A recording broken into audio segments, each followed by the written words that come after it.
नमस्कार, प्रणाम। हम पवन सिंह आज आप सबसे अपने दिल के बात शेयर करता नहीं। कौन कहता है आसमान में सुराख नहीं हो सकता। एक पत्थर तो तबीयत से उछालो यारों।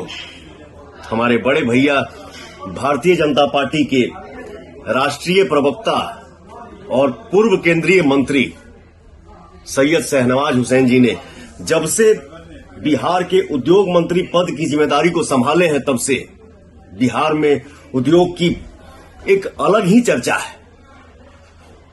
बिहार में बड़े बड़े उद्योग लग रहे हैं। बिहार के बारे में निवेशकों की राय बदली है, तो मेरी पूरी शुभकामनाएं भैया के साथ है। हमारे मुख्यमंत्री श्री नीतीश कुमार जी के नेतृत्व में बिहार में उद्योग लगाने वालों को रेड कारपेट वेलकम मिल रहा है और मिलता रहेगा। जय बिहार, जय हिंद, जय भारत।